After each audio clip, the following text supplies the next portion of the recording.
Kemudian terakhir adalah operasi penjumlahan atau pengurangan. Nah, untuk yang kasus ini, karena tidak ada penjumlahan pengurangan, hanya ada perkalian, perpangkatan, pembagian, maka yang saya lakukan pertama kali adalah menguraikan penyebutnya, karena di situ penyebutnya ada pangkat, kemudian dipangkatkan lagi, sehingga di sini saya jabarkan menjadi seperti ini: A pangkat 5, B, C pangkat 3, dibagi dengan, nah A ini saya pangkatkan dengan 3, sehingga jadi A pangkat 3, B saya pangkatkan 3, berarti B pangkat 3, C pangkat 2, dipangkatkan lagi 3, berarti jadi C pangkat 6. Ingat, sifat dari perpangkatan apabila ada A pangkat M dipangkatkan lagi dengan N, artinya sama dengan A pangkat M kali N. Dari sini selanjutnya kita selesaikan apabila ada suku yang sama, apabila ada bilangan pokok yang sama, bukan suku ya. Jadi apabila ada bilangan pokok yang sama, maka pangkatnya itu bisa kita berlakukan sifatnya, sifat-sifat yang ada dalam eksponen. Nah, di sini ada bilangan pokok atau basisnya itu A yang untuk pembilang, kemudian penyebutnya juga ada A, B dengan B, C dengan C. Nah, di sini berarti kita bisa mengoperasikan bilangan berpangkat yang memiliki basis yang atau bilangan pokok yang sama. Jadi misalkan di sini A berarti saya operasikan dengan A yang ada di bawahnya, sehingga kalau ada pembagian A pangkat M dibagi dengan A pangkat N, maka kita berlakukan A pangkat M dikurangi N. Maka dari sini kita bisa tuliskan menjadi A pangkat 5 dikurangi 3 dikalikan B-nya. B-nya ini juga memiliki basis yang sama. B pangkat 1 di bawahnya pangkat 3, berarti dikurangi 3 dikalikan lagi dengan C. Di sini ada C pangkat 3 dikurangi dengan 6. Nah, hasilnya berarti jadi A pangkat 2, kemudian B pangkat min 2, C pangkat min 3. Nah, kalau kita ingin mengubah pangkatnya menjadi pangkat positif, maka A pangkat negatif N kita berlakukan jadi 1 per A pangkat N. Nah, sehingga dari sini bisa kita tuliskan menjadi A pangkat 2 per B pangkat 2, C pangkat 3. Nah, ini adalah hasil untuk yang nomor 1.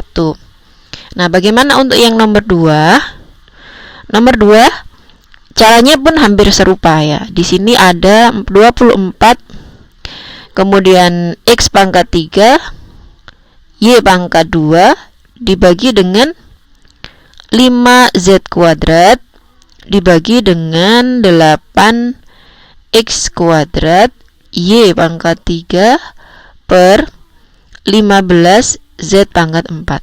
Nah, caranya, karena di sini ada pecahan ya, jadi ini pecahan pertama, ini pecahan kedua. Pecahan pertama ini pecahan dibagi pecahan, maka cara menyelesaikannya seperti teknis kalian waktu di tingkat sebelumnya ya. Jadi entah di SD atau di SMP dulu diajari.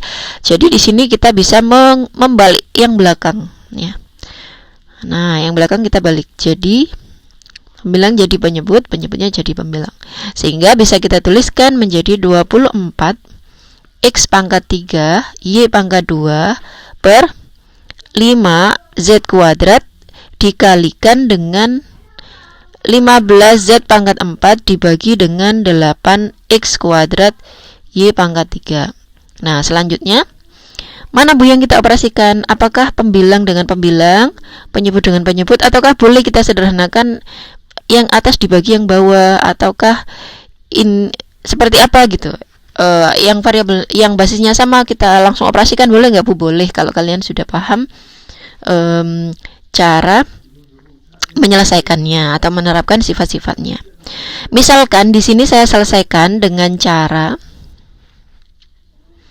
saya mengalikan pembilang dengan pembilangnya, sehingga di sini ada 24 dengan 15 ya. Berarti di sini saya bisa nyatakan ada 24, supaya lebih sederhana ya. 24 itu kan sama dengan ya, 24 itu sama dengan 4 kali 6. Atau bisa saya ubah jadi 8 kali 3. 8 kali 3. 8 kali 3 itu sama dengan 8 bisa saya nyatakan dalam bilangan berpangkat dengan basis 2, yaitu 2 pangkat 3 dikalikan dengan 3.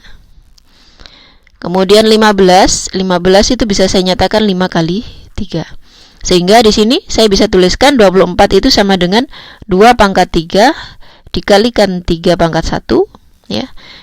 X pangkat 3 Y pangkat 2 dikalikan dengan 15 itu sama dengan 5 kali 3 Z pangkat 4 dibagi dengan 5Z kuadrat dikalikan dengan 8 itu saya ubah menjadi 2 pangkat 3 X kuadrat Y pangkat 3. Nah, selanjutnya saya bisa uraikan yang memiliki basis yang sama, langsung saya operasikan. Nah, di sini karena tidak ada operasi penjumlahan pengurangan, maka pembilang dan penyebut ini bisa langsung saya bagi. Ya. Kecuali kalau seperti ini ya, ingat ya, kalau misalkan ada X pangkat 2 plus 1 dibagi dengan X pangkat 2, ini dicoret. Nah, ini salah. Tidak boleh ya. Tidak boleh, ingat ya, tidak boleh. Tapi kalau misalkan di atas itu X kuadrat dikalikan 1 misalkan per X kuadrat, nah ini boleh kita bagi dengan yang di bawahnya. Kenapa? Karena di atas ini hanya satu suku, sedangkan yang di sini tadi ada 2 suku, ya. Sehingga kalau ingin dibagi yang ini, kasus yang ini, kalau ingin dibagi berarti jadi X kuadrat per X kuadrat ditambah dengan seper X kuadrat. Nah, seperti ini ya bedanya. Oke, kita kembali lagi ke sini tadi. Jadi untuk yang kasus ini tadi kita lanjutkan, maka saya cari bilangan pokok yang sama. Di sini ada 2, di sini ada 2, maka saya bisa bagikan ya. 2 pangkat 3 dikurangi 3 kan ya, basisnya sama. Kemudian di sini ada 3 dengan 3, berarti menjadi 3 pangkat 1 ditambah pangkat 1 ya. Kemudian ada X. X-nya di sini ada X pangkat 3 dibagi dengan pangkat 2 berarti dikurangi 2. Kemudian Y-nya Y pangkat 2 ya. Di bawahnya, di atas tidak ada Y lagi berarti kita tidak menjumlahkan, tetapi kita lakukan operasi di bawah, dibagi berarti jadi dikurangi 3 ya, karena di sini ada pangkat 3. Kemudian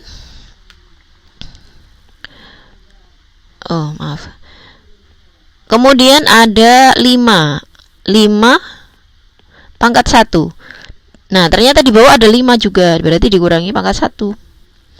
Kemudian 3-nya tadi kita sudah kalikan dengan ini tadi ya.